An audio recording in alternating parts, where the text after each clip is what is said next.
and I am glad because of that arrangement. I have the speech of the CEO. I will not talk after I read her speech because you don't speak again after you have read your boss's speech. So you allow me niongee tu niongee. Nikishamaliza kuongea isome nini? Speech, and then I'm going to sit. I also promise that I will not take a lot of time. And I also hope, sincerely hope, that there will be no serious questions kama hizi mmeuliza in that last. Those questions were too serious. Until I was wondering, now I started saying, nikabia Mungu, saidia tu daktari. But you came here and ably did it. I was wondering how you were able to navigate. But he gave it the way you should give it as per policy. And one day you realize, when you cross over side, now you are from the teaching side and probably you come now to this other side of ministry and TSC. Your way of response also does what?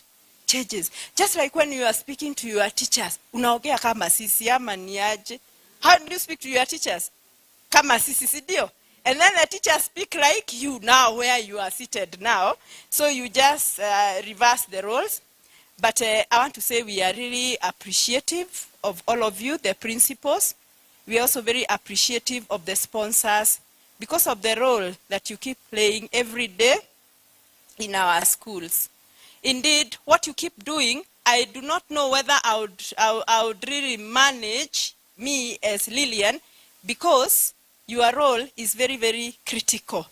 And sometimes when I hear a principal being criticized, by the way, I don't take all criticism at face value, even in my office.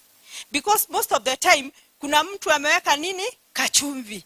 Kachumvi kamewekwa mahali. Of course, I'm guilty. But I can tell you, out of the guilty, 99.something% are usually innocent.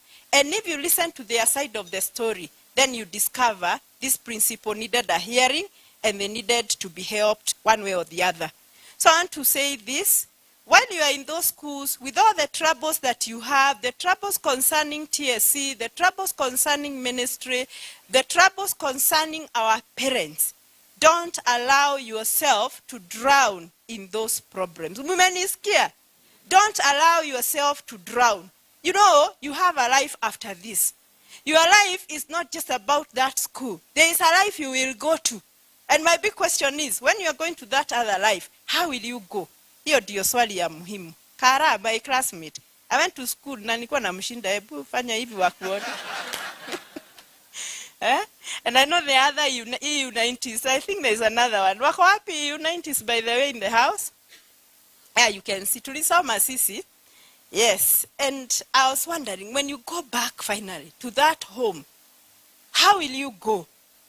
And I always love giving this illustration. That one time I was a provincial staffer many years back. I think it was around 2011 and half of 2012.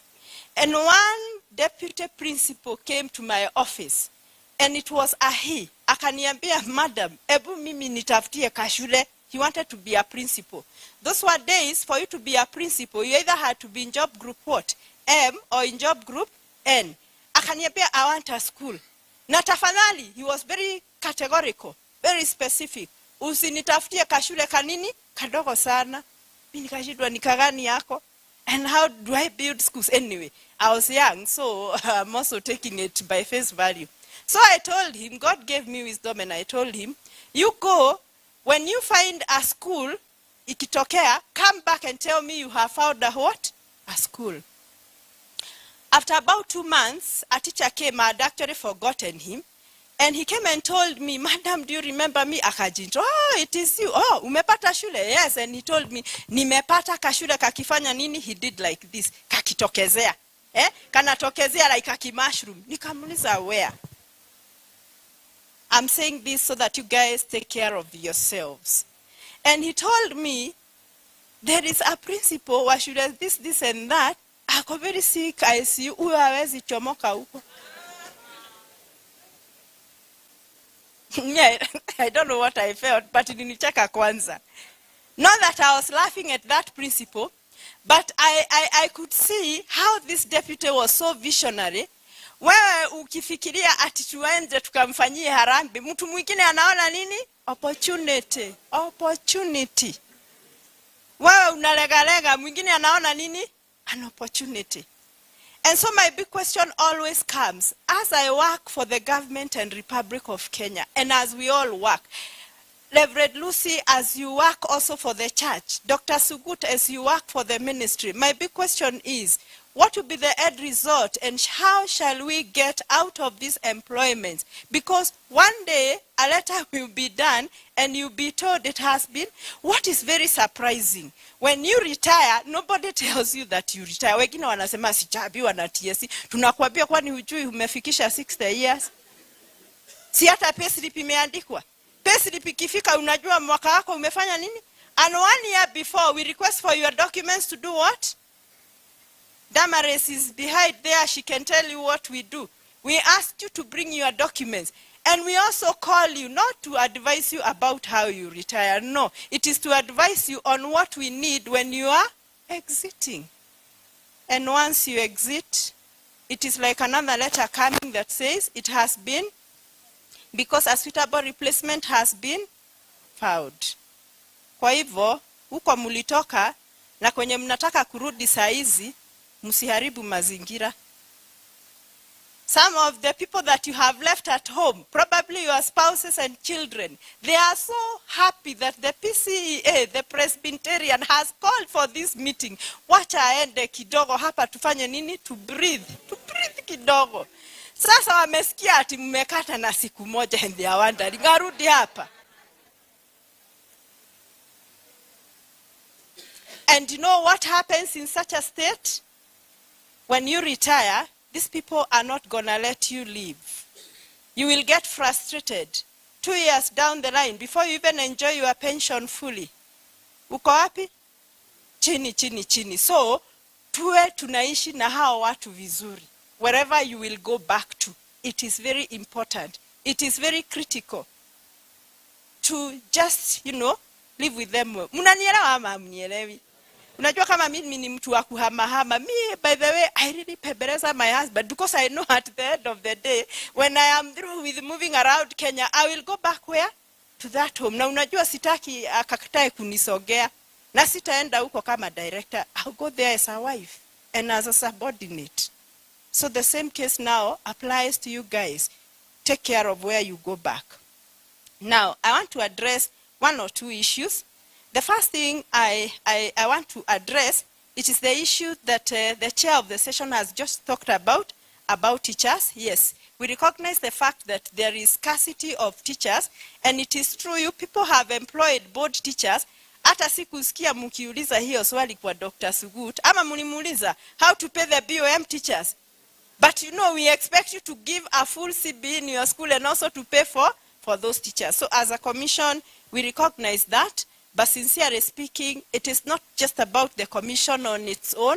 It's also about the main government also supporting whatever we do. Commission does not make money on itself. We get our money from where? Yes. But once teachers come, we provide them unto you. Next year, when you have no Form 1 intake, we hope that maybe the staffing shortage will stabilize a little bit. But again, we will continue giving more teachers. And I hope you also know that the concentration of the government currently, as far as allocation of teachers is concerned, it is more on which class? The JSS, because these are our babies, and this is where we want our mind to be for the time being. Not that we have forgotten you, but in due course, we shall do that. I also want to talk about promotion, which I'll also read from the speech of the CEO, and say this, that it is true, many of the teachers may feel like they have not been promoted for so long, they have stagnated for so long. But like last year, the whole of the year of 2023, the commission was able to promote about 51,000 teachers. The first cohort of March was 14,730 teachers. The second cohort was 36,505 teachers. So in total, these teachers were adding up to around 51,000. You can see when, the government was really up to it, If we were able to promote like maybe 30-30 or 50-50 per year, you can see within a short time, this stagnation we keep talking about will not be there. It will be an issue of the past. However, you must also realize that as teachers get promoted, it is also guided by factors called establishment. Establishment, we cannot go beyond the set establishment. If I were to ask the group that is seated here, every principal would want to be in which grade? You want to be a D4, you want to be a D5, so on and so forth. Sometimes it is not possible because there is that establishment which is approved by SRC and which is approved by the government. But as we move on, we try to consider all those factors, to consider equity and equality in the entire Kenya as we try to give these teachers. So that area on stagnation, it is being handled and we are aware of it. Then one more issue that probably I would talk about. I mean, you don't have deputies in your schools. You lack deputies in your schools. Just put your hand nicely. I would wish to have the list of those. My neighbor, she's my neighbor here from Kari, because I also come from Nakuru. Please ensure that you also pick a list of those without deputies so that we can see how we work it out. However, in the next promotions, we hope that we can have enough so that we give you enough administrators. I'm also sure among you, there could be principals who are not in D3, they are acting in D2. I will not ask you to show us by a show of hands, but I'm sure they could be there. But the way of the commission is to progressively upgrade you until you achieve the requisite grade of becoming a principal. And that is the way it is. Having said that, ladies and gentlemen, allow me now to go through the speech of the CEO, although I would have wished that Lucy is seated here. While I said the speech, it would have been very, very important if she was here. Ama niaje? Juedi alifanya nini? Ama ni nyinyi muliniita? She called me through you, isn't it? So I want her to hear whether the issues that she told the CEO to talk about have been adequately addressed. Meanwhile, as she comes, oh, she's here. Thank you, Lucy. Thank you, Reverend. As she's here, I would also want you to urge your teachers to take an upward trajectory as far as picking promotions is concerned. We've had issues of where teachers don't want to move. You promote them, like in this central region, it is a very strange and weird region, and even eastern, like Embu, and Tharaka Nithi, and Kiambu, and Nairobi, those are the sections. We promote teachers, they refuse to go. Unaona hata mtu amefanyiwa principal, but because you are used to that bed that faces north, unasema wewe ufanye nini?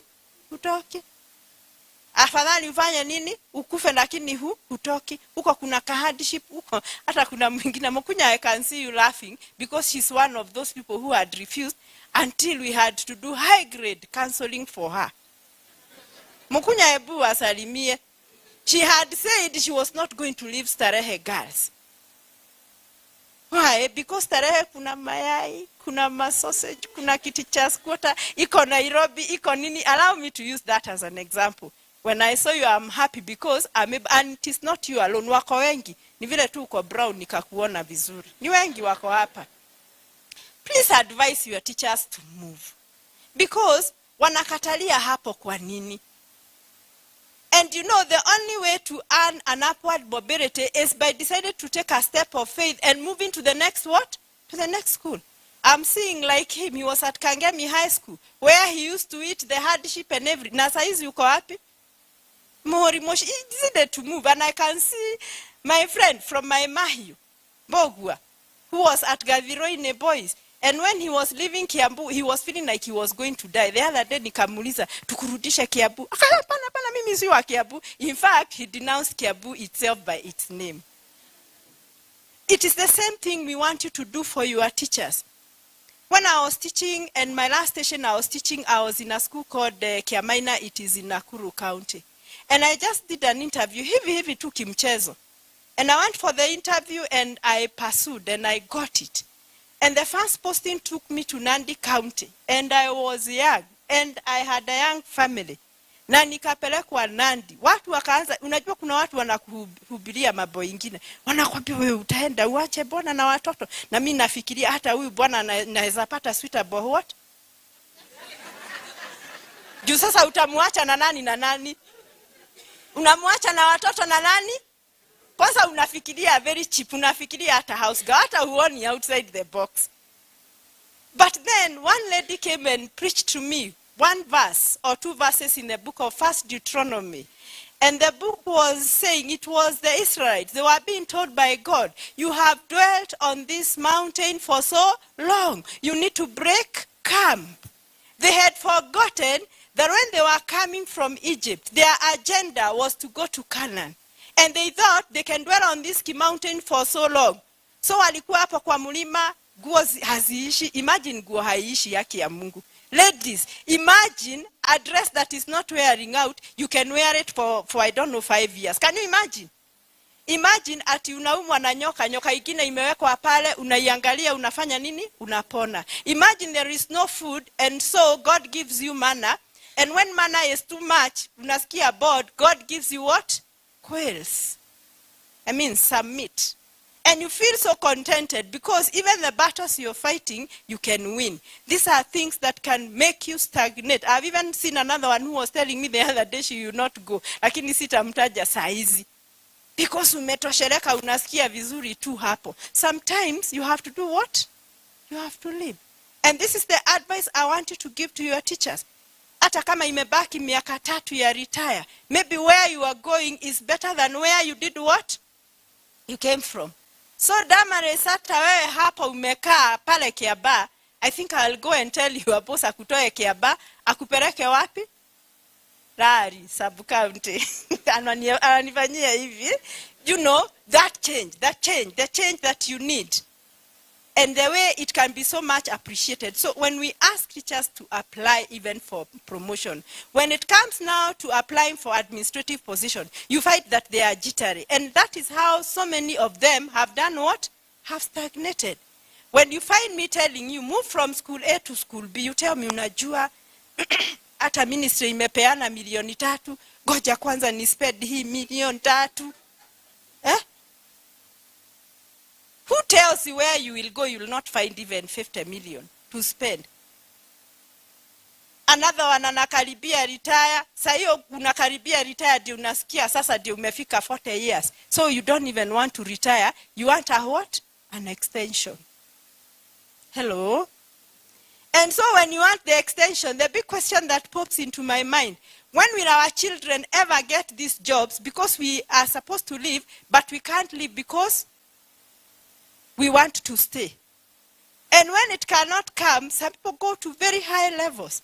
They go to high levels of going to ile organization inaitwa persons living with who? Na unajua ukizeeka masikio hayasikiagi kabisa, ndio nasikia. Hata macho yangu saa hizi sioni vizuri. And so when I go for it, I'll definitely get it. Si ndio nilisikia? Madam Kerera, that's what they say. You don't have to go to some heights. Tell God to bless you at this moment. Because it is possible for God even to accelerate that time. The time you lost, it belongs to God and he accelerates it. Look at the way he accelerated for one man called, who is this, who waited for a girl, alafu akapewa mmoja mwenye alikuwa chongo kwanza. Alafu ndiye akagoja miaka ingine 7 apewe huyo mwingine. It was Jacob, isn't it? Alikufa moyo. Do you ever hear a time when he was told Jacob alifikisha menopause? Even Sarah alifikisha menopause. And yet it was in her menopause that she got the best son in the world, who is called Isaac. Musisikie kama ati sasa unataka kufanya vitu haraka haraka because time imeisha. Like me the other day when I hit 50 niliona guy masaa imeisha and I started panic mode. And then nikajiuliza, did I want to live to die at 40? Ndio nisifikisha hii 50 sinipe stress. I think we should iron to get older and older. And then live to our generation. As I go to the speech, I have remembered one final point. Whom are we bringing up in our schools? These boys and girls, Do we treasure them in our hearts the way we treasure our own children? Do we know that this is the generation that is going to take care of us? Hello? I want you to imagine yourself at 70. Imagine yourself at 80, when you cannot stand here, when you cannot move around and do the things that you guys are doing here, nice things. Whom shall we be in the hands of? Majenzi, si ndio? Ama mnafikiria tutakuwa mahadzi ya nani? We will be in the hands of Gen Zs and the millennials. And the big question is, how are and the alphas, how shall we exit them? That makes me now tell you, it is very good to take care of the generations that we are taking care of in our schools. The book of James says that a teacher shall be judged more harshly. It is not a doctor. It is not a, which is the other profession that is so dangerous? Even an engineer or a lawyer or a pastor. Imagine, although pastors, you are with us, you are teachers. Nyinyi bado ni walimu. You'll be judged harshly with us. Si hawa ni walimu pia? The teachers of the word. And so, you must take care of what you do. What is your production? How many have you saved? You know, when I heard you speak, I could hear the passion in you.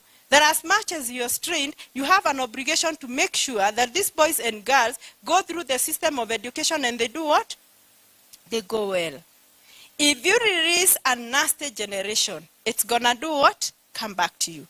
When you are very old and you want an operation, ndio watu wataacha papa kwa tumbo na sijui nini. So we better take care of them. Lastly, CBC, it's going to come in 1 or 2 years from now. It's 2 years from now. When it comes, do we understand the CBC?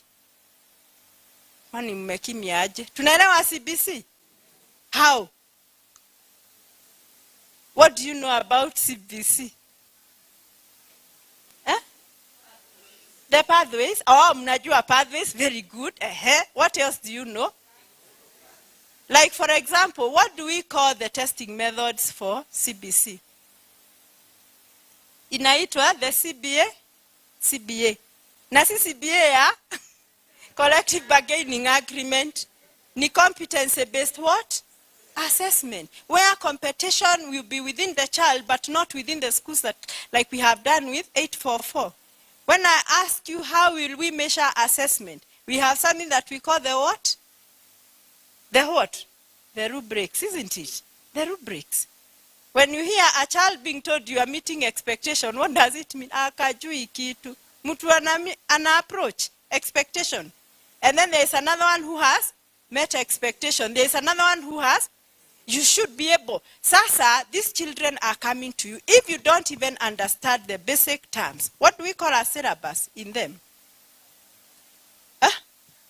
Strads is the syllabus. Nini? They are called the what? Sasa mnaona, sasa sisiki nini mnasema. A strand is the what? The topic. And then we have the substrand. But what do we call it all? The curriculum designs. Mwende tu msome so that you understand it. So that even as we go retouring the teachers day by day, already you are ahead of them and you understand. Now allow me to read the speech of my boss and our CEO, Teacher Service Commission.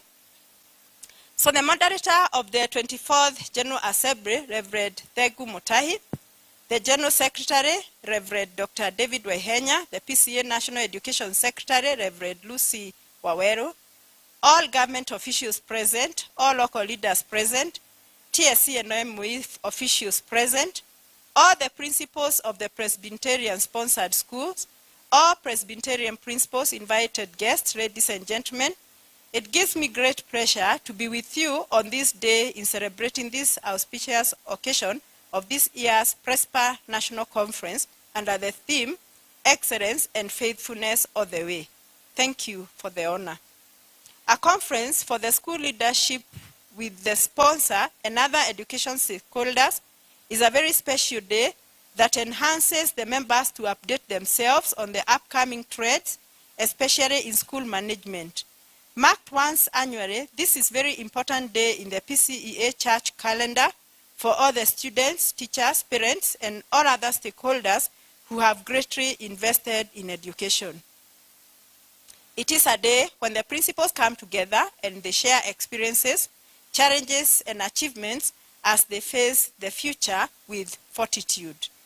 This occasion gives us the opportunity to look back and take stock of the accomplishments over the last 1 year that we are today celebrating, with a view to identify what made us achieve this performance and what we need to do in order to further improve the learning outcomes of students in our schools.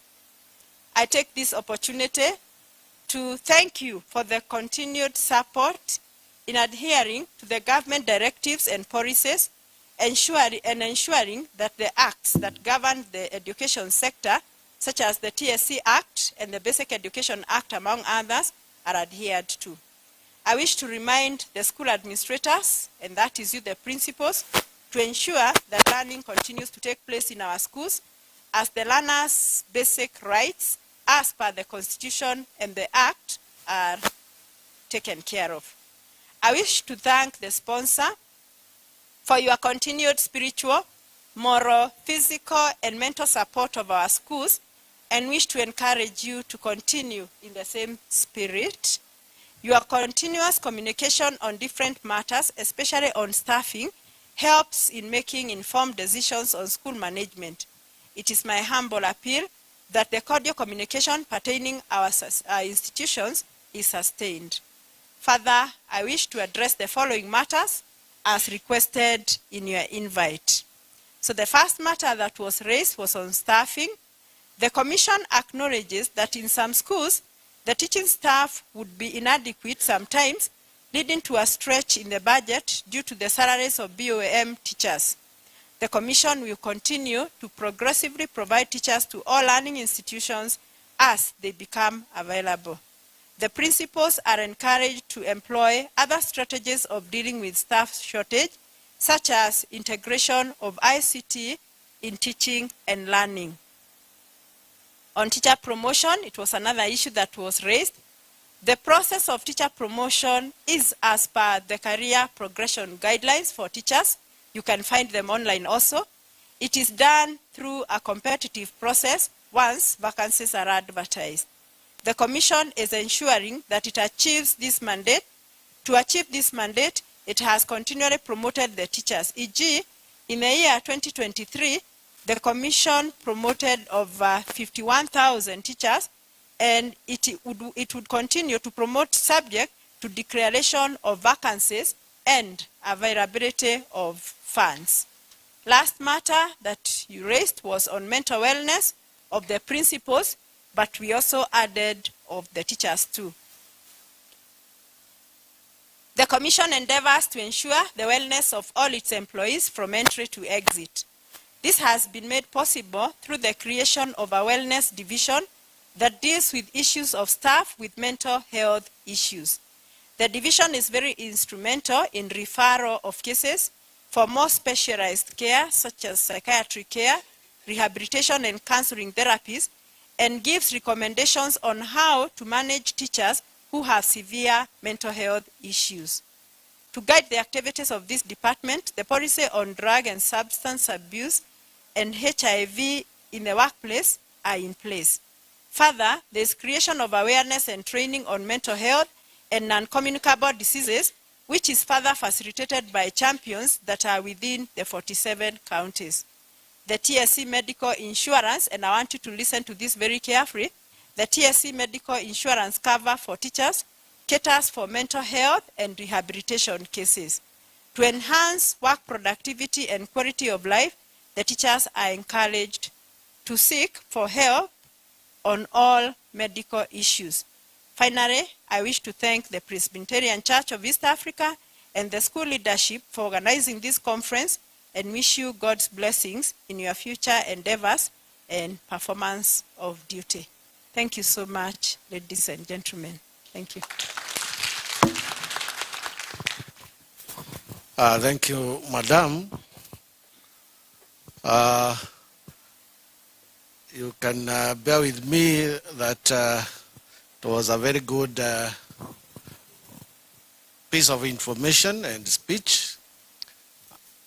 And if allowed, can we allow some few questions?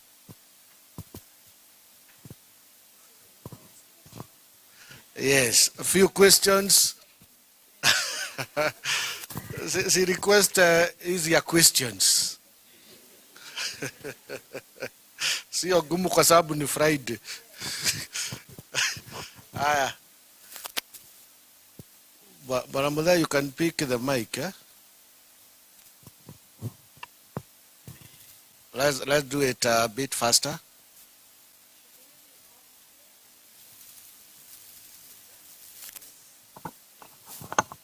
There is a hand here. Mine is on promotions and interviews. When interviews for D4, Madam, were advertised, they needed very few. Yet, very many people were called for the interviews. So we ended up wasting a lot of money on the road, a lot of time. What happened to shortlisting kindly? So that we don't have to keep going on the road when we know only 2 or 3 people in our county are required. Thank you.